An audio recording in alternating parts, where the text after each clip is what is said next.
What's up, guys? The Snowman here, and incredibly excited to talk about the 2022 FIFA World Cup. This is my Group A preview, part one of an 8-part preview series I'll be doing. Please check out my other group previews too. Subscribe to the Snowman Sports Media for more soccer and football content, but today it's all about the 4 teams in Group A. We'll talk about how each team qualified for Qatar, star players, coaches, and my expectations for each nation in this opening group. And this is what Group A looks like, probably the weakest group on paper. We've got the host nation Qatar making their first ever appearance at a World Cup finals. Ecuador and Senegal will both feel like they should be making it out of the group stage, and the favorite in Group A is the Netherlands, back in the World Cup after missing out in 2018. Let's start off by talking about Qatar. Obviously, they didn't have to go through qualification by virtue of being hosts. This is the first time an Arab nation will ever host the FIFA World Cup in its 22 editions. Not as much to say about the recent form because of the lack of qualification, but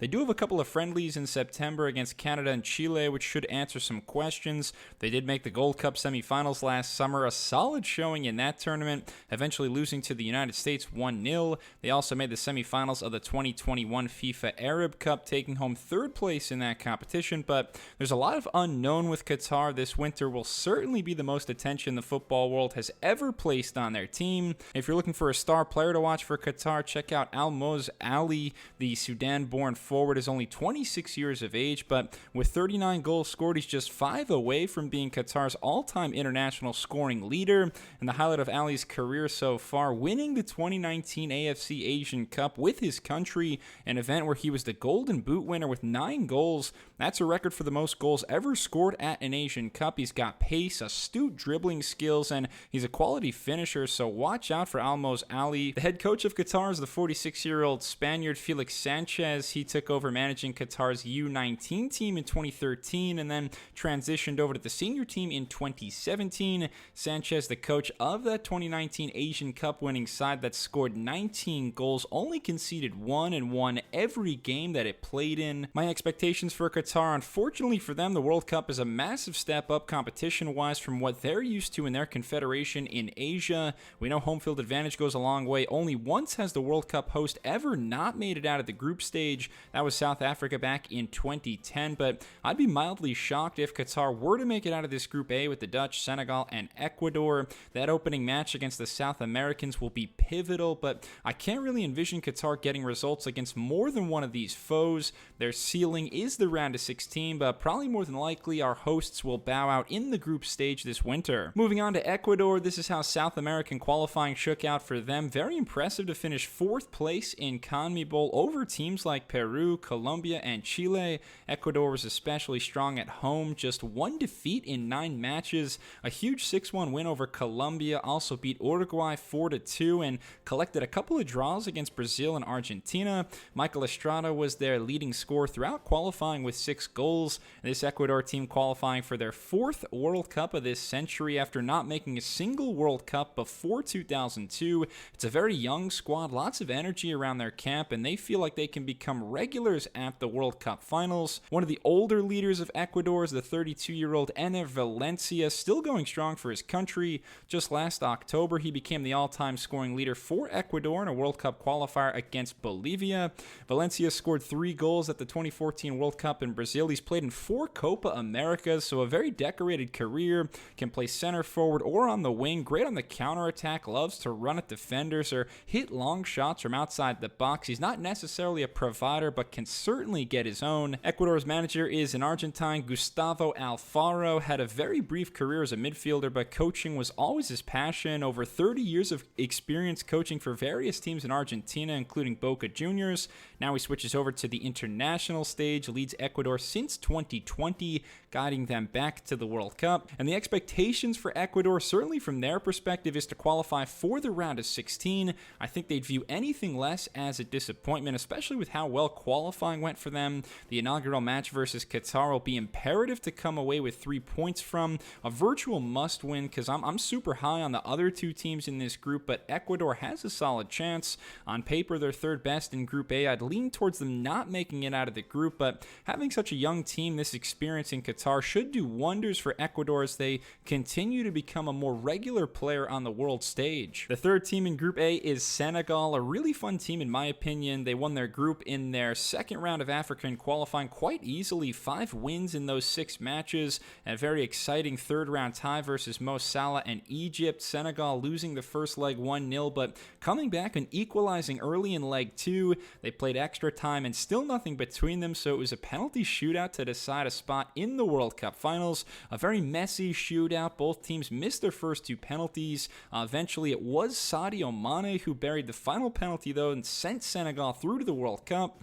Like Ecuador, Senegal hadn't been to a World Cup before 2002, but now they've been to 3 in this century. I'd say that they're the strongest team coming from Africa. For key player, you've got a bunch to choose from. Chelsea's Edouard Mendy, Napoli's Kalidou Koulibaly, or PSG mid Idrissa Gueye, but I want to talk about the newest Bayern Munich forward, Sadio Mane. World-class finishing, speed and technique, one of the best wingers in the world, can also play as a central striker, and Mane won just about every trophy possible while at Liverpool, the Premier League, FA Cup, League Cup, Champions League. He was incredibly consistent for those 6 years at Liverpool. 120 goals total, scored at least double-digit Premier League goals in every season at Anfield, and I expect those numbers to shoot up even more with the opportunity and service he'll be getting provided in Munich. Mane is as intense and hard-working as they come. Aliou Cissé has been the head man of Senegal since 2015, a coach beloved by his players with a great energy to him.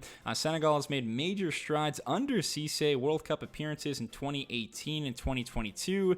Also, his side has done better and better at each African Cup of Nations during his regime. Quarterfinals in 2017, runners-up in 2019, and then Senegal winning the whole thing in 2021. That was another penalty shootout triumph. The continental champs with a knack for the theatrics. Expectations, I think Senegal can make some serious noise at this World Cup in Qatar. If the Dutch slip up even a little bit, Senegal can win this group and then some. I definitely have them advancing to the knockout stage, whether that's as a group winner or runner-up, but I see them doing even better than that. I think the ceiling for Senegal is the quarterfinals, and even then they'll be a tough out because of how hard they play and how tactically composed they are. I know Senegal was disappointed they didn't make it out of the group in 2018, only missing out on fair play points, meaning Japan only advanced over them because they had less yellow cards. That's how close it was in Russia. This time Senegal gets the job done. I could see them entertaining the world en route to the round of 16 or the quarters. Finally, we get to the favorites of Group A, the Netherlands, winners of UEFA qualifying Group G, but it got off to a rocky start in March 2021. Turkey's attack undressed the Dutch to the tune of 4 goals on that day. However, that would be their lone defeat. The Netherlands later enacted revenge with a 6-1 victory versus Turkey in Amsterdam, and the Dutch now back in their 11th World Cup after shockingly missing out in 2018. Memphis Depay was tied with Harry Kane for the most goals throughout all of UEFA qualifying with 12 of the Netherlands' 33 goals, and the Dutch have been hot over the last 12 months, unbeaten in 13 matches. Their last loss was that upset in the Euros to the Czech Republic. They'll also play a couple friendlies versus Poland and Belgium in September. As far as star players go, the Dutch have plenty of them. Virgil van Dijk, among the best central defenders in the world and the leader of this team, but I want to highlight the aforementioned Memphis Depay. Depay has had a very up and down career so far. The star forward left a lot to be desired in his 2 seasons at Manchester United, but he played his way back into form at Lyon, and this past season in his first year at Barcelona had some sparkling moments. For the national team, Depay was a goal-scoring machine in 2021, netting 17 goals in 16 matches, and it seems to me like he's a more mature player now, not as angry and selfish on the pitch as he used to be. He's still only 28 years old, but the technical expertise, speed, and strength is enough to be a game changer on any match day. Then you have the Dutch boss, Louis van Gaal, now in his 3rd stint as the head coach of the national team. Out of retirement, the Netherlands haven't been the same since Van Gaal left after the 3rd place finish at the 2014 World Cup. Since then, they've missed out on Euro 16, the World Cup in 2018, and then lost in the round of 16 at the Euros last summer.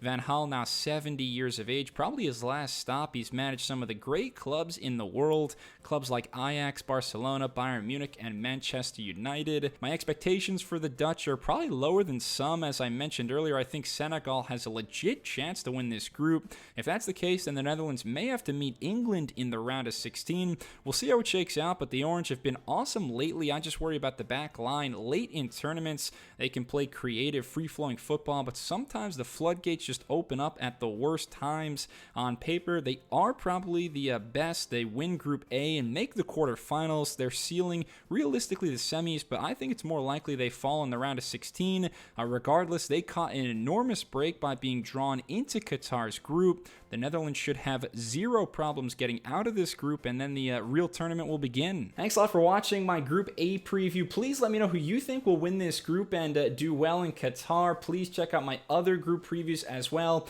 Definitely subscribe to the Snowman Sports Media for more soccer and football content. Give me a thumbs up if you're enjoying the World Cup content, and I'll be back very soon. Cheers!